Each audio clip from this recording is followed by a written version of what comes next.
مزدور day they حوالے دے نال جو مزدور ہوتا ہے نا، ہمارا دین ہمارا اسلام کہتا ہے وہ نظر ہاتھ ہوڑا رکھو، شفقت کرو بیچارے نا، میں سختی نہ کرو۔ کیوں؟ القاسب حبیب اللہ، حضور نے ارشاد فرمایا جو محنتی ہوتا ہے نا، جو بیچارہ مزدوری کرتا ہے، کبھی دیکھنا اس کے ہاتھوں پہ چھالے پڑے ہوں گے، کبھی دیکھنا اس کے کانڈ کے اوپر کیا حالات ہیں، اینٹیں اٹھا اٹھا کے بیچارہ۔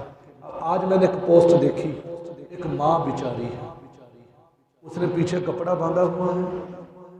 کپڑے کے اندر بچہ ڈالا ہوا ہے، سر کے اوپر اینٹیں رکھی، پھر یہی بچہ بڑا ہو کر کہتا میرے ماں پیو نے کی کیتا، پھر یہی بچہ جدو جوان ہوتا کہتا میرے پیو نے کی کیتا، میری ماں نے کی کیتا۔ وہ تصویر چیخ چیخ کے بتا رہی تھی، دیکھ تیری ماں کیسے مزدوری کر رہی، دیکھ تیرا باپ سخت گرمی کے اندر،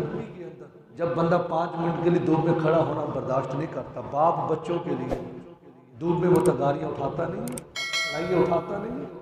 کتنی کتنی اونچی بلڈنگوں پہ جا کر اینٹیں لے کر وہ جاتا ہے بیچارہ صرف اپنے بچوں کے لیے۔ میرے بچوں، یہ بات کرنے کا مقصد چھوٹے بچے اپنے بڑوں کا احترام کریں، اپنے والدین کا ادب کریں، احترام کریں، جدوں میں 4 پائی تے بیٹھو، ماپیاں دے سرانے والی سائڈ تے کدی نہیں بیٹھو، اوندا والی سائڈ تے بیٹھنا ہے، سرانے والی سائڈ تے جدوں بھی ابا جی امی جی بلند جی کہہ کے بولو، ادب کرو، احترام کرو۔ فرمایا کہ جو مزدور ہوتا ہے نا، جو محنت کرنے والا ہوتا ہے وہ اللہ کا دوست ہوتا ہے، اللہ کا دوست ہوتا ہے۔ ہمارے ہاں کیا کریں، ساری چیزیں الٹ ہوتی جا رہی ہیں، مہینہ تھلے رکھ دینے مزدور دا بیچارے دا، انہوں ٹینشن لگی نہیں میرے 15 تھلے لگے نے 15ویں میرا مہینہ تھلے تو دوسرے مہینے میری سیلری ملنی ہے۔ لیکن دین یہ نہیں کہتا، سنی توجہ بچے بات ختم، دین ہمارا یہ کہتا ہے جو بیچارہ مزدور مزدوری کرتا ہے نا، وہ اس کا پسینہ خشک ہونے سے پہلے پہلے اس کی ہتھیلی پہ اس کی مزدوری رکھنا،